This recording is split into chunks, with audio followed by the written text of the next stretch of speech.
Welcome to the BMX News Announcers Tower podcast. I'm Mike Carruth. After 157 episodes, this is the very first one that we're doing as a video podcast, both to try it out and also because we have one very special guest today that you'll want to meet face to face. Joining us on the show today is Donny Robinson. Donny, welcome to the show. Mike, thanks for having me. Good to see your face. Yes, yeah. Any races to do so. That's right. So yeah, thanks for having me. Absolutely. But as special a guest as Donny is, the really special guest today is the newest addition to the Robinson family. Baby Bennett is in the house. Oh my gosh, Bennett, come on. Let's have him in the picture. Oh boy, you get to meet Uncle Mike. Hi, Bennett. Uncle Mike, there he is. Oh, you're such a star. Yeah, give the fans a wave. Oh, it's so good. He just woke up from a nap, the cutest time that he can possibly be, and he's just giving the fans a little smile, a little bit of smile there. I catch it a little bit. I hope so. We're trying to get him to smile. This is our little baby Bennett Robinson. Yes, welcome to the world. Middle name or no? Yes, middle name was actually thought of right like on the spot. It's Alden. And nice. So Tiffany wanted her father figure to get some credit, and I was like, well, I don't want to leave my dad out. And so it was very late at night that I ran into the bedroom. I'm like, what about Alden? And it's a little bit of Alan, which is her father figure, and then Dennis, my dad. So it's Alden. Perfect. So I got the perfect name for our new son. That's awesome. Yes. That's great. So this this past, 45 days or so has been a very jam-packed period for you, of course, because of, going to the hospital just as the COVID thing was starting to jump off, right? Yes. So tell us about that experience and, up to the point of actually the birth. So her whole pregnancy was great. It was perfect. There was no problems until like 2 weeks before he was supposed to be delivered. Her platelet count was getting to be low, and so that's not a great thing, especially if you want an epidural.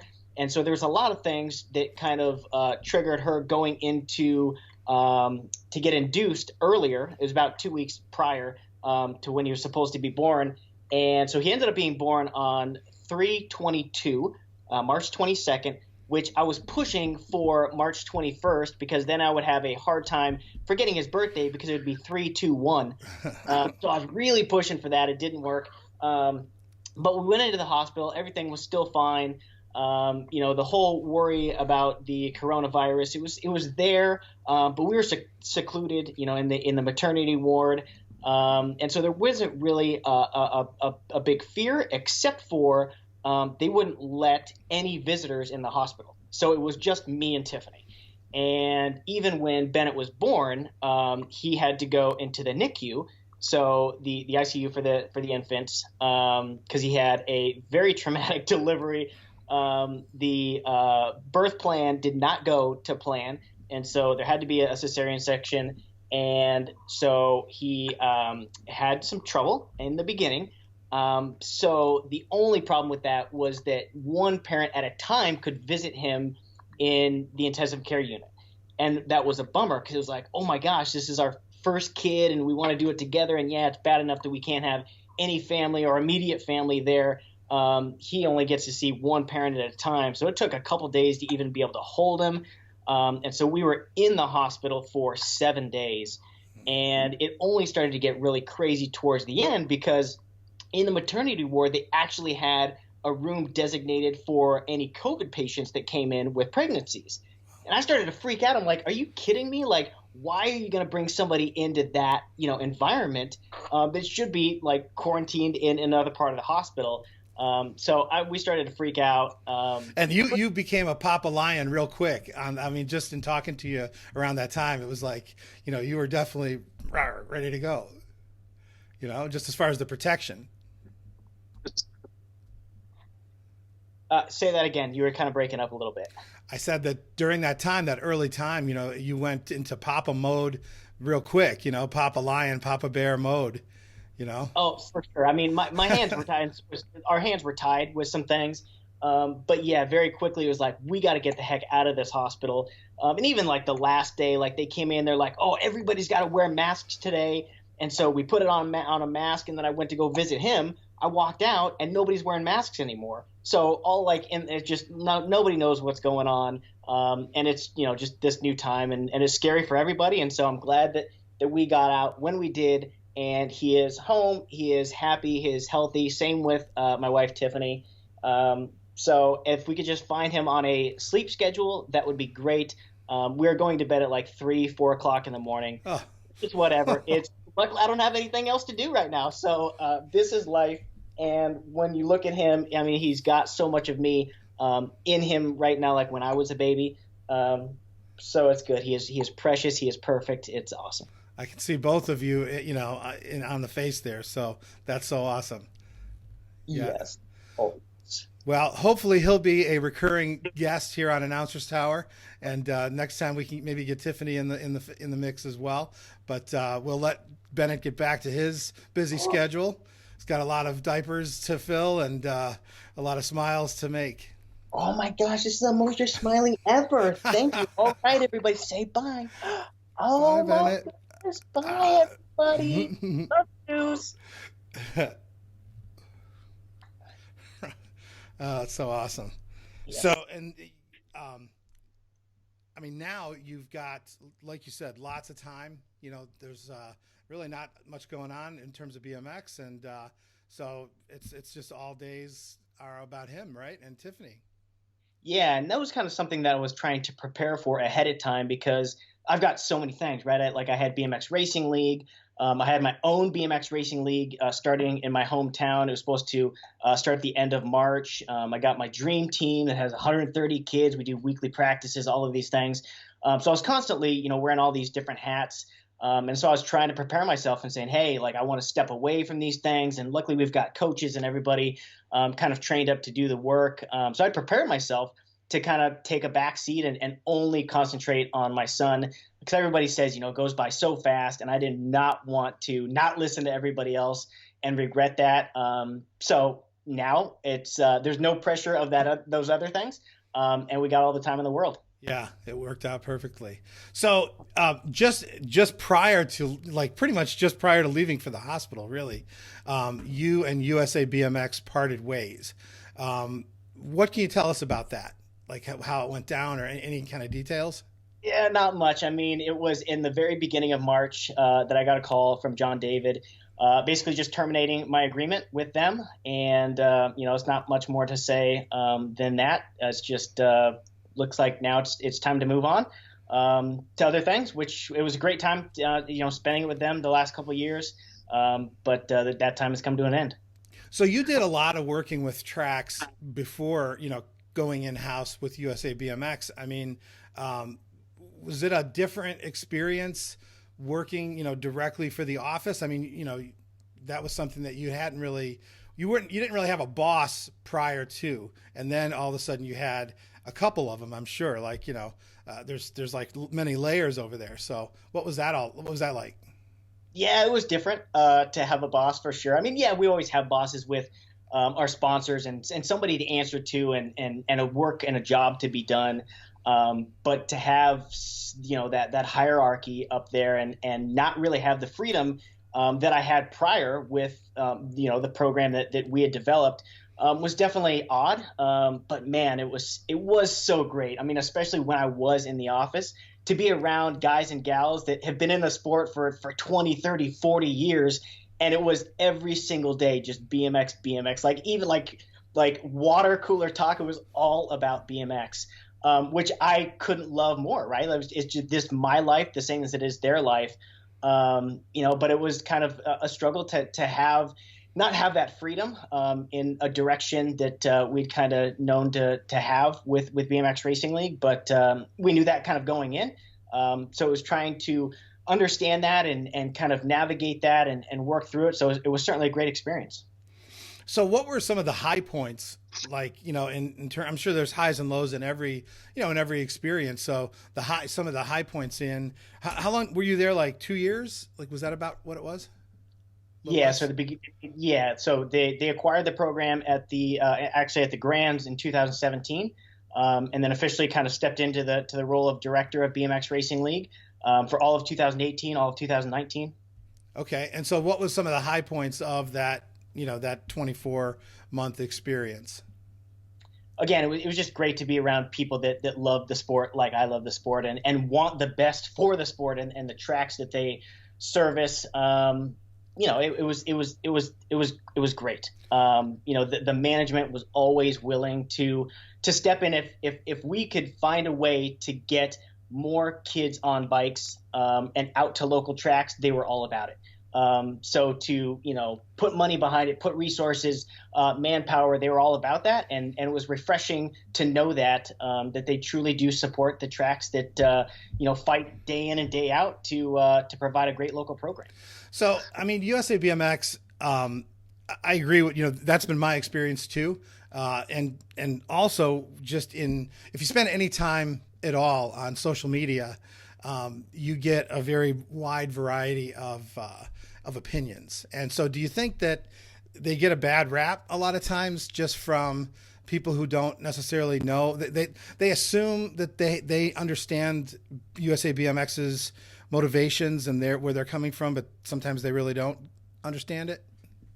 Well, I was that person too, right? I was a racer, and then I was, away from things, and then I was all of a sudden in the office, and to see all of the resources that truly are available for local tracks, I did not know that they would give so much resource to that, and so that was nice to see. But yeah, like everybody has things that they can work on, and to be in an organization that has essentially been doing the same thing for 40 years, to try and turn the tide on a way of doing business or new ideas, it's never easy. It's never easy anywhere you go. And I kind of felt like I was that person, right? Coming in and saying, hey, I think that we have a new way of doing things. And yeah, it's going to sting a little bit in the beginning, trying to operate a certain way, but trust me, like it's not just a guess. Like we've got proven results, and now we just need to have the complete buy-in from the office and the tracks alike, and that way we can get these results, because it's not just a guess, right? We've done it, we've proven it ourselves, and now let's do it to the 300 plus tracks that are around the country. So was that one of the frustrations that you encountered? That was kind of my next question. So good segue into that, just as far as like, you've got multiple constituencies. You have the as Donny, as the director, or the guy that's sort of shepherding this through the process. I mean, you've got the constituency of the office people. Like beginner programming in BMX was not a thing, and BMX had been around for 40 years or longer without any beginner programming whatsoever. So this was something that was not necessarily new, something that was not necessarily like that everyone was used to. So was that a difficulty coming in, like just getting people on board in the office with it? 100% yes, because it is new, right? It is taking a step to the side and saying, look, we're going to focus on something else, and it might look different in the beginning, but we are building a base that will eventually become those riders that go to state races and nationals, that will feed that. It's the trickle up that we've been talking about for so many years. And so yes, it was a struggle within the office to get support, and it really took proof, right? To get them to be like, all right, maybe we can start to implement these things and think a different way. But that was only one layer, right? Then it was going to the tracks and making them believe, hey, we can do it a different way. Now it's going to be a change. You're not going to be able to operate the certain way, and that's going to it's going to upset people. It's going to make people question. It's going to make your volunteers have to work more. It's going to make you have to stretch yourself a little bit further. But anything that you want different, you've got to do something different to get something different. And so that was by far the biggest struggle for me, was to get people to trust what we have already built, the proven recipe, everything from A to Z, with BMX Racing League in office, and then with all of the tracks that we worked with. And so, yes, some of those tracks really adopted the program, and they've been doing it for years now, and they're seeing so many great results, and they won't do anything else, right? They're completely sold on BMX Racing League. And then you have the other tracks who are like, all right, we're going to do it once, and they don't see an earth-shattering difference, and then they just stop it. And it's like, no, you can't do that. And then you've got the tracks that do it once, and they're like, oh, we can do it better because we've been doing it for 10 years or 20 years. And that's not the way it is. And it's not going to change the sport. The Olympics didn't change the sport. Removing clips isn't going to change the sport. And so anything that you do can't be just done overnight, or it can't just be done for 1 year. My home track didn't start seeing like just outrageous results consistently until a couple of years after we started the program. And so you've got to devote the time. And that was the same with the tracks and the office. Look, you can't expect this thing to just push your national numbers up hundreds of motos right now. You've got to start at the local level and make this sport survive there, and make these track operators make more money and have more volunteers and just get more burden off their back so that they can continue to do what they do, and do it the best that they can do, and then make everything thrive from bike sales to national numbers, to volunteer participation. I mean, how do you coax tracks to get out of their own way? I mean, that seems to be like the hard part, is like, just based on what I hear out there and just kind of see, and some of what you just said, as far as people like saying, oh, we got this, we can do it our own. And again, everyone had lots of time to do it on their own, but never did. So I just like, what is it what can we do? Is there a magic word that we can say to allow them to just sort of, permit themselves to succeed? I've said please a lot. I've said please trust me a lot. I was even thinking about doing something this year that maybe not be able to happen anymore, but like say, hey, bring me out for a clinic for your advanced riders, and then I will host your open house event. Like, I will be there. I will give you, kind of like what I've known to work. And so there's three type of tracks. There's the tracks that are like, all right, I'm all in, let's do it. You have me. I'm gonna listen to everything you say. Then there are the tracks that say, no way, it's not gonna happen. We can do it better, or we can't do it for some reason. And then there's the tracks that are hesitant or say they are not going to do it, or they don't want to do it yet until they see rival tracks see some success or something. I mean, I've had tracks that I've been talking with for 2+ years that are finally like, all right, like we've tried to fight against this for so long, and now we want to do it. But ultimately, the level of success that a track will see will be dependent on how all in they are with this. I mean, this is all I've been living and breathing since even before I stepped off the bike from active competition. I mean, aside from racing bicycles myself, there's nothing that I know more of than beginner programming and what the kids want and what the parents want. It's a constant learning curve, but it's tough when it's like, man, we have the ticket and we just have to have the buy-in to get to where we ultimately all want to go.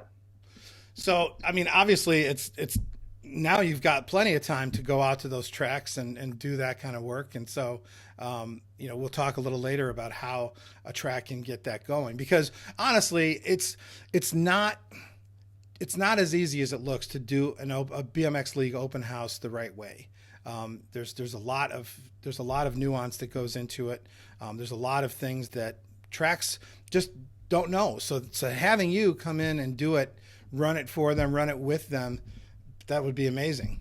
And so they should think about doing that. So now that you're free of USA BMX entanglements, or one way or the other, you're not doing it anymore. What are you doing then? I mean, like once COVID is in the rear view. So our mission, you and I, that we started 3.5 years ago with our rally cry, let's get kids back on bikes, that does not change. My desire for tracks to get more riders, that does not change. I am, like I said, all in with this. And so my hope of now getting to the different programs that I had And we've talked about in the past kind of getting those going now that I have more time. I mean, before it was day in and day out with these tracks. So now, like, to step away and kind of find these new programs to get these kids on bikes. Your goal and my goal 3.5 years ago was our 5-year plan was to get 100,000 new racers in the sport. Here today, we've only reached 1/20th of that. So we've got to think still outside of the box and got to make changes. I linked up with Hyper Bicycles again, so that's great. Love the work that they're doing. Was one of the best times of my career racing for them. Now I get to work hand in hand with them as we go feet to feet on getting kids on bikes. And I'm still completely dedicated to my own BMX racing league here in my hometown of Napa, California. Even still now we have 115 riders still just holding tight until we can get the word to open our track back up again, where we had 130 prior to this. So not many people backing out, and we see so many people around the neighborhood riding bikes. So if I were a betting man, I'd say we might pull 200 beginners during the next season of the Napa BMX Racing League. Who knows? We're going to cross our fingers. But that's the thing. That's my life. That's my passion. And so who knows where things are going to go from here. But I know you, my mentor, Mike Carruth, we've got some good things going. We just got to take more drives. You know, the BMX Racing League was born on a drive from race to race in 2014, right? I think so. Yeah, so we need to take more drives and get the next thing, plan of action in place. Sounds good. So the racing season is pretty much stalled right now, and we've got COVID-19 as on every headline, on every mind, on every newspaper, etc. What do you suppose racing is going to look like when it comes back? Do you think both on the local and on the national level? I mean, do you think there's going to be a big difference in what we see, like in terms of how it's structured and stuff like that? I don't know. First, we don't know what the customers are going to think. Are they going to want to come out en masse to the tracks? Are they scared? I mean, are they going out in public now? I mean, we don't know exactly how they're operating. So will they be quick to be around 200 other individuals at the BMX track? We don't know that answer, nor do we know what we're going to be allowed to do. I mean, I see a lot of these tracks kind of guessing, hey, here's how we can structure staging and do it to where we keep under a certain amount of people. Being in California, we don't even know what we're allowed to do yet. So I love all of the tracks kind of starting to think about what they can do to get their ridership out to the track and just keeping them engaged, like they're doing right with the social media posts, trying to do it the best that they possibly can. But I don't know. It's going to be an interesting one for sure. I know that we as BMX people are unlike any other. So I know that once we say the call to the next USA BMX National, I know that we're going to come out in force. But as far as the local community, new riders, beginners, we don't really know how they're going to take to this opening up, and nor do we know how it's exactly going to be opened up. But everybody's going to be working towards doing the best that they possibly can for the customer, and so we'll see when we see. I don't know if it's just the fact that there's fewer people on the street, but I just going to the grocery store and back today, there are so many people out riding bikes, which is awesome. I mean, like 4 members of a family, keeping it, I mean, they're members of the same household, so I don't know if they have to keep a safe distance or not, but they, just doing that and being out there, all ages, and so I think that there's like I wrote about last week. I mean, I think there's opportunity for BMX to get out there, get ahead of this, start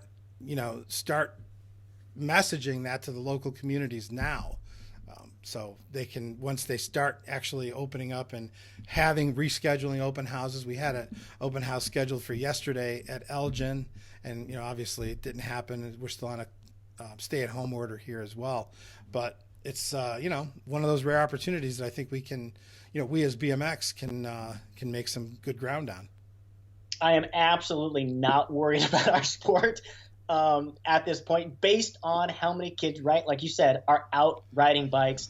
It's good. I've actually been doing some housework, like painting my house with all of this time. And so I see these families ride by at the same time every day. And I'm going to go old school, like guerrilla marketing, like we did in the beginning. Look, I see you love riding bikes. Here's a flyer. Give me your email. Let's stay in contact. We have the best sport for you because, look, if you're having a good time riding on the street with your family, come out to North Bay BMX. Check it out. So tracks, do not be worried about what's going to happen. The families are out there. They're going to be chomping at the bit. They're already doing the thing that we are promoting, and that's riding bicycles. They just get to do it at the more fun place, our BMX tracks. So I'm looking forward to it. It's exciting. I'm going to start planting the seeds now for all of those people in the community who haven't connected or reconnected with their bikes in years to know about our BMX track and our programming that we got going along with it. What about the just shifting gears? So we talked about the local level. We talked a little about the national level, just as far as not knowing what parks will allow and stuff like that. But obviously, the Olympics were rescheduled, and so that puts another year onto. I think a lot of the riders who were planning on 20, like after 2020, July, August, whatever it is, they were ready to just jump off. Now they can think they can do that or not, but they're, the Olympics are still another year away. What do you think about that? I think it's fine. I mean, those people who maybe in other sports, like age-wise, weren't eligible or are going to lose eligibility, like that's some craziness, right? Like to not have that happen because of what's going on now, like that's just unfathomable almost to me. Is there an upward age, like you can't, like there's a top out, like where you can't compete in BMX after a certain age? No, I'm like on the high side. Like for gymnastics. Oh, right on. Yeah. Like you have to have a minimum age to compete, and there's an eligibility. Like I think there's not too old, but like I don't know. But yeah, I think that the people who were in the position to do what they were going to do still have that same opportunity. They essentially are getting paid to train right now. I don't know if any of their deals are getting kind of cut back or not, but all they have to do now is train, and they've got that singular goal for next year. The people who are in the great position right now, yeah, you're going to have to stay healthy for another year, but the people who maybe were plagued with injuries leading up to this, you've got a second chance. So life is not fair. We have to learn to adapt. These racers are champions for a reason, and so they know how to kind of navigate these waters. They're certainly going to cross their fingers that is going to work out for them the best when it counts. But man, I wonder how, teams are going to get selected and all of these, requirements and where that stuff's going to fall. Luckily, I don't have to decide that, but I certainly wish all the best for the riders who are still competing to be on that world stage, getting that medal around their neck. I know what it's like, and nothing is going to deter them from that goal, and they've got an amazing chance and opportunity right now.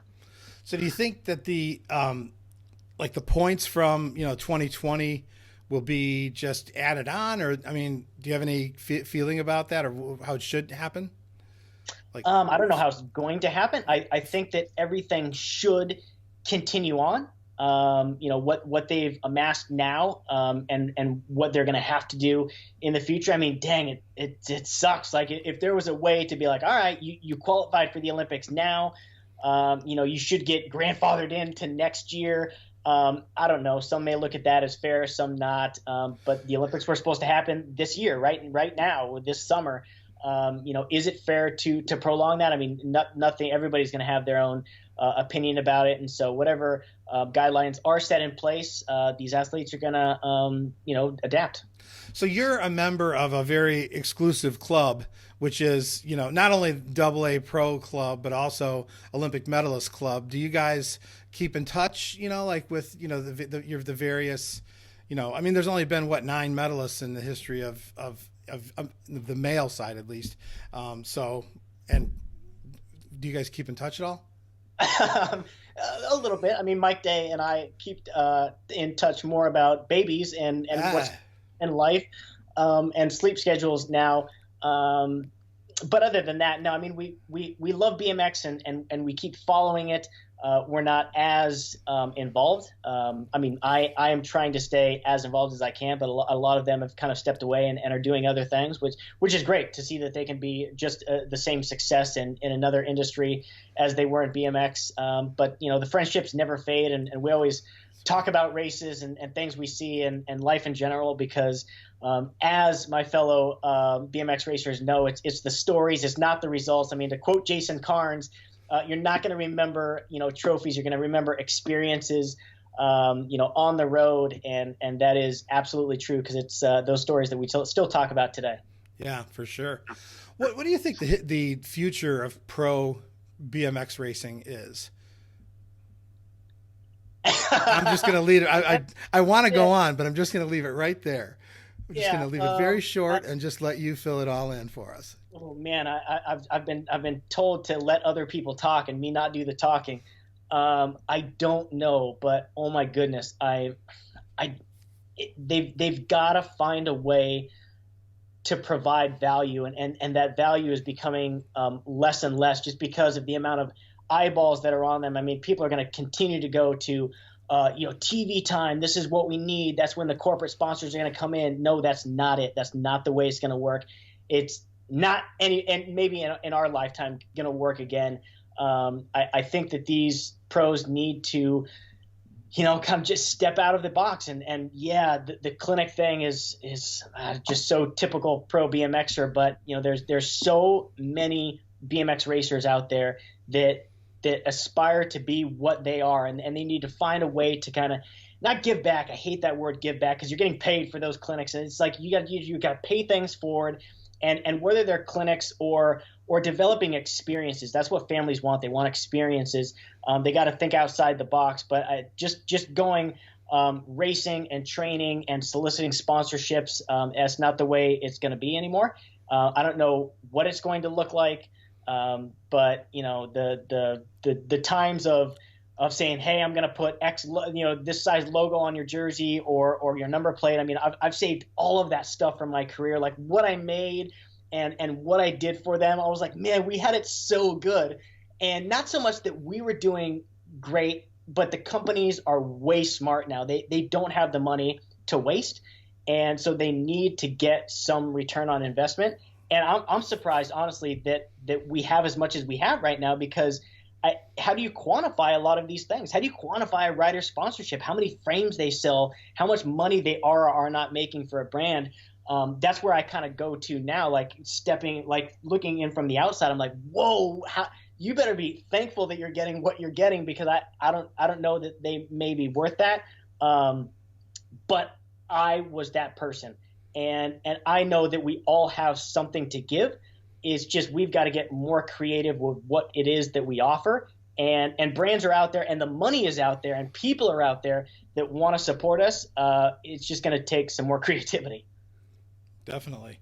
Do you think that, like we obviously, as we alluded to a moment ago, we have a current generation of pros about to step off the train onto the platform and wave bye-bye. Then there's a few, I can't really count big numbers of new pros coming into the system, but someone's going to need to kind of like educate those new pros of like, unfortunately, I think that the culture of what I call double A-itis took over. And what I mean by that is that the very first time that you see a new pro out there, someone just turned pro, the very first thing that you could totally tell who it is that just turned, because that's the person without a number plate and without a jersey and with running the Adidas sweats. Those are the hallmarks of a brand new last generation pro. And it's obviously super unfortunate. And that's, we kind of talked about, not today, but just in general about rental car pros and that generation. And were you part of that? I was a little bit less than like Dale Holmes. But I was certainly, oh my gosh. And these old videos are being posted from teammates like Corky Gainsford on Powerlight. And so I just watched one from Washington, where all the pros like, Thunder Danny Nelson and Pete Delusky was even in there. They were all playing cards, and I was sitting there with them. They weren't allowing me to play. I was just that young, 12-year-old amongst AA pros, but I felt like a part of them. And so I got to grow up alongside of them and see what they did. And as rental car pro-y as it was, like, it was the absolute dream. So there still is room, I think, for a pro class. And I mean, the thing that I have to tell the listener and the viewer, in fact, is that, I think that a lot of people think that I'm against Pro BMX because I speak out like this about it. And nothing could be further from the truth, for real. I mean, I am 100% in favor of Pro BMX for the reasons that you just said, Donnie. I mean, it was a big part of my life growing up, and idolizing the pros, and we all had our favorites back then. Unfortunately, we can't really see that in the current generation of BMXers. If you go and talk to a 10-year-old or an 11-year-old or a 9-year-old, who's your favorite pro? Most aren't going to have one. Most can't really even name a top pro. And there's where the tragedy lies. So what I'm hoping is that it can sort of reinvent itself, and the new generation can come in with some new energy and kind of lose some of that elitist aspect, and then become pros again. Well, it's kind of weird because you talk about the rental car pro and the guys that were getting like very healthy paychecks. They would show up, they would race, they would sit in their rental car, and then they would leave. And those people were still looked up to by all of these kids, myself included. I think that one main difference is that they raced more, they were around more. But I think now there's more sight on these pros via social media. So I don't know if it's better now or not, but yeah, I certainly think that experts kind of have more clout and more selling power because they are out there. They are still kids. They are still at these races that these families are going to, and that parent wants to have their kid on the kid that the number one expert is riding and the parts that he's riding. I don't know. I think that through all of the generations, there are pros that are personable, that are antisocial. So I don't know that any of that has changed. But I do know that, that's one of those additional value adds for companies. It's like, man, these pros have to be personable and have to interact with the crowd, and they got to be role models. I mean, not everybody's the same. And so somebody's got to have somebody to look up to. And everybody should be different, and they're unique, and that's healthy. Absolutely. So, it's the same thing, but it's different, and it's different in another way. But I just hope that I mean, to me, the biggest mistake in this, kind of like that, the thing that sent it off onto the bad path was the race on Friday and Saturday thing. I think that was terrible, and I think that really did a lot to sort of deflate the prestige. Then every 45-minute running order, it's like there's no way to know when the pros are running anymore, and everyone's in staging. So it's like it seems like every decision that's been made has been made to downplay and to throttle back the profile of the pros and not improve it. And so hopefully the new pros, and I guess I'm speaking to them directly now, it's like I hope that when you guys get your chance, you'll come in and you'll take it seriously enough. Now, when I say seriously, I'm not saying that the current crop is not taking it seriously. These are the most dedicated, refined athletes known to man or beast, for sure. And we have to respect that for sure. And I do. But at the same time, again, I think that these new pros need to understand the role that they play, and it's not just race, rental car, leave, repeat. You've got to put in some time with the fans, and take it to the point where you may show up on a Sunday, God forbid, but you may show up on a Sunday and do some autographs, walk the pits. I mean, it's like man in the pits. That's an awesome thing, right? yeah, well, they can't just show up and race. The paycheck is not there, or the companies aren't wanting to pay for just that. And we can go back even further, right? Just the whole focus of the Olympics and the prestige, and yes, there's nothing bigger than this. And it's easy for me to say now. I've been there and I've done that, and so I don't want to discount this at all. But the idea of focusing on supercross races and making certain races, UCI qualifying points. I remember the day. I mean, Bubba Harris. I mean, goodness gracious, he would go to every single race imaginable in the early 2000s, and along with a lot of the other guys, just crushing it, just making money because the opportunities were there. His face was out there because there were more races. They were in the magazines more often, and the sponsors appreciated that. The kids appreciated that because from all different sorts, types, parts of the country, kids got to interact with these pros, and that is gold. And so, Olympics, here we go again. I hope that, like you said, there's kind of a revitalization of the sport and what it means to be a BMX racer in general. Hopefully this is our reset, and look, let's get down to the grassroots of this. Let's race because we love it. Let's find more opportunity. Yes, we still have the pinnacle of the sport, the Olympics, and then we can go down to World Championships, and we can go down to the Grands, and we go down to Nationals, and all of these different levels. But you know what? I think that now is the time to be like, look, all of these things that we've tried have not really worked, and it's making it a struggle for everybody. It's harder to make money as a pro. I don't want to say that the fans resent pros, but man, sometimes, right? Because every 45 minutes here we got to take another half an hour break because these pros have to run again.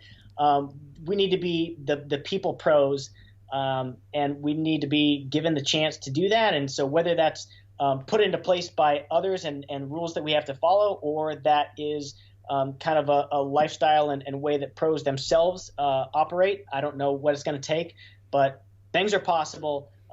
Keep your heads up. I hopefully it's only up from here. Right on. So have you been keeping up with the USA BMX? Gork posted the April Radness. Have you been keeping up with that? Not really. I mean, other than I know that Gork is the most talented artist that I've seen. And man, Gork gave me the chance with the BMXer magazine. Gork, I thank you so much for making me like who I was, just making me out to be somebody special when maybe I wasn't that special. But I love his drawings. I love seeing kids produce their own drawings. It's good. Just keep BMX on the mind and allow other kids to show their talents, right? It's not just about racing bikes. It's about solving math problems and drawing and all of these things that we didn't know we had time for or we're good at before. We're learning now. So the April Radness is kind of a play on March Madness, and it was a bracket that he set up with I don't know how many riders, but it was like 8 motos and then down to quarters and then semis, and then it'll be down to a main event. Oh God! I thought you were talking about his drawing, his artist, Yep. No, not that. But okay. he is doing a drawing contest. So just so you know, for the readers and listeners out there, drawing contest. We'll post the information about it. That's a chance to get yourself some props. But anyway, have you seen that other thing? Yes, the April Madness. Yes, absolutely, I've seen it. And you are in the semis, I think, right? I am in the semis. Shockingly, somehow Donny gets it done again, coming from behind. But yeah, that's the truth. So it's you and Kyle, right? Is that the current bracket? Or you and Corbin? I don't know that Corbin and Kyle have gone against each other yet. Okay, all right. So I think that is next. Okay. But that'll be the next person in the semi. You and Jackal were the ones that made it, right? Like you. Yeah, I mean, goodness gracious, I was paired up against Stu Thompson, Jeff Upshaw, John Purse. I didn't get to race against Stu. I got to race against Jeff. I got to race against John. And so, all of these comments, voting and how they play out. I haven't voted even once. I don't want to be a part of it. But I love seeing the support, and I thank people so much that they have faith in me that I can get the job done against these people who I pretty much know how they would go down. I mean, racing against Jackal was the most terrifying thing ever. Let alone, it wasn't even in his prime. Like, it was kind of his prime, but he was moving out of his prime. Like when I started to move into the ranks, but I was scared with this make believe matchup against him because I know what kind of like mental stronghold he has over his competitors, and I still feel it today. So I love seeing it. It's cool. There are so many countless riders who should have been on there even over me. So it's just cool to be a part of it. It's cool to see the votes. I love it. Do you have an opinion about on the other side of the bracket who will be in the main event? No. I mean, it's hard to deny people. I mean, you know, the Ellis against Willoughby matchup. I mean, it for the people who were before your time. It's so hard to kind of comprehend, right? The Stu Thompson, the Harry Learys, the Brian Pattersons, like all of those people, like I don't know what they were like. I know that they were legends. I know that they paved the way for us, but I don't know exactly how good they were, right? Like I know how good Maris is. I know how good Sam is. I know how good Ellis is, like all of these people. And so I can kind of gauge that. But this whole list is made up of people who have got the job done. And I've said it before, I'm going to say it again. Yeah, there's some consistency. Like that's the mark of a champion is consistency. But there are levels of riders who can win on any given day. And I think that was one of the things that I was decent at. Like I was never really like the fastest, but like I got the job done when it counted. Like I performed best on that lap that counted. And everybody in this, you know, running is just it's an honor to be put in there with them. But gosh, it's seeing Sam and his run, like it's hard to think that Sam's not going to be in the main on that other side. Right. Definitely. Huh. So we're coming down to it. Our very first video podcast. Hopefully the listeners and viewers are, you know, not too weirded out by facial expressions and stuff like that. So any thoughts, just, you know, on the sign off before we sign it off? I mean, anything you'd like to add before we sign it off? Nothing more than thank you, Mike, for always being there and having my back. You know, all of my supporters, whether they're sponsors or whether they're people or whether they're people that aren't even in the sport yet, that don't even know that they like me or hate me or love the sport or hate the sport. You know, I am truly invested in what we do as an industry. This life, this sport has given me so much friendships. And I've been able to call this sport my career. It bought my house. It's clothing my kid. Things have changed for me now. So I've got to pivot and see what happens next. But, you know, the sport teaches us so much more than just about grabbing trophies. It's about overcoming adversity and shifting things around and going for a high-low when you were going for a low-high. So I'm excited about things. I hope that everybody kind of takes this time to reset and just be thankful for life and family, because guess what? We may never have this chance again to do almost nothing else. Just live life and be with your family. And so I'm taking it in as much as possible because I know that there's more to life than BMX, but BMX has been my whole life, and I've got no decision to move on or go outside of the sport. It's given me so much. So thank you, everybody. Thanks, Mike, for this first being given the chance to be on the video chat, introduce the world to my son Bennett and my awesome wife Tiffany. So that's all. That's my word, and I'm sticking to it. Awesome. Well, once we get the green light to start opening, you know, some of the tracks up around the country, you know, I'm just inviting all of the listeners and viewers to keep an eye out for Donny out there on the fruited plain. Hopefully you can encourage your track to invite Donny to come on over, do an open house, do the, you know, the league open house for you. And also maybe, are you still going to do clinics or no? Yeah, I'd love it. I was there too, right? I was the high level rider and I was the beginner. So we've got to be there for everybody. Right on. Well, for Donny Robinson, I'm Mike Carruth. Thanks so much for joining us. We'll see you next time on Announcer's Tower.